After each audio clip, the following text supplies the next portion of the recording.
दोस्तों, पिछले कुछ दिनों ओलंपिक्स में खेलों से ज्यादा जिस बात की चर्चा हो रही थी, खास करके इंडिया में, वो एक्स्ट्रा स्पेशल 100 ग्राम जिनसे मचा हुआ था पूरे पेरिस में कोहराम।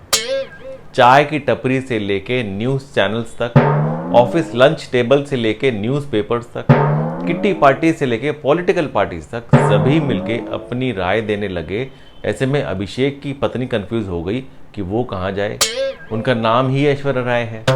तो मैंने सोचा कि मैं भी अपनी राय आज दे ही डालूं। आप लोगों में से जो अपने आप को अभिषेक समझते हैं, मेरी राय को कैच कर लेना। एक बार की बात है, मैं ऑफिस जाने के लिए 9:30 की लोकल ट्रेन अपने स्टेशन से पकड़ रहा था, पर जस्ट 10 सेकंड से ट्रेन मिस हो गई। मैं जस्ट ब्रिज पे खड़ा रह गया, ट्रेन नीचे से निकल गई।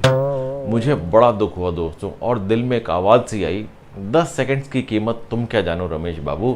मुझे अफसोस तो हुआ, लेकिन गुस्सा भी आया। मैं गया सीधे स्टेशन मास्टर के पास और उससे कहा कि उस ट्रेन के मोटरमैन को टाइम पे ट्रेन चलाने के लिए कड़ी से कड़ी सजा दी जाए। मैं तो रोज रोज थक गया हूँ इस तरह से ट्रेन के साथ कैट एंड माउस का खेल खेल के। सिर्फ 10 सेकंड्स एक्स्ट्रा नहीं रुक सकता था वो? सिर्फ 10 सेकंड्स की तो बात थी। अब आप जल्दी से उसे फिर से स्टेशन पर बुलवाइए और चाहिए तो मुझे आखिरी डब्बे में डाल दो, पर ट्रेन तो मुझे वो ही पकड़नी है। मुझे ऑफिस के लिए बहुत देर हो रही है।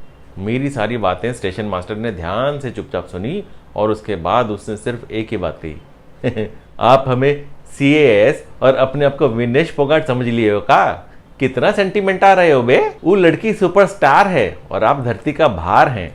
ट्रेन के आखिरी डब्बे में तो नहीं, पर हम तुम्हें पागल खाने के किसी डब्बे में जरूर भिजवाएंगे। दोस्तों, विनेश फोगाट एक आला दर्जे की एथलीट हैं।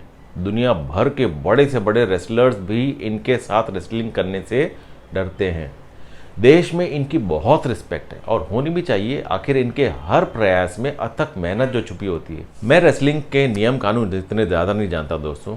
अगर हम कैश के पॉइंट ऑफ व्यू से भी सोचें तो रूल्स ही होते हैं। आज वो हमें 100 ग्राम एक्स्ट्रा अलाउ करते हैं, तो कल दूसरे देश का कोई खिलाड़ी 1 या 2 किलो एक्स्ट्रा अलाउ करने की भी बात कह सकता है। हमारा ही एग्जाम्पल देखे, एक प्लेयर को पहले से सभी बातें क्लियर कर दी गई होती हैं। अब हम अगर इतने बड़े लेवल पे खेल रहे हैं तो एज एन एथलीट ये हमारी जिम्मेदारी है ना कि हम मेन मुकाबले से पहले सभी बातों का अच्छे से ध्यान रखें, वरना हमें ही भुगतना पड़ेगा। फायदा क्या? विनेश फोगाट को भले ही सिल्वर मेडल से वंचित रखा गया हो, पर हमारे लिए वे गोल्ड मेडल विजेता थी, हैं और हमेशा रहेंगी।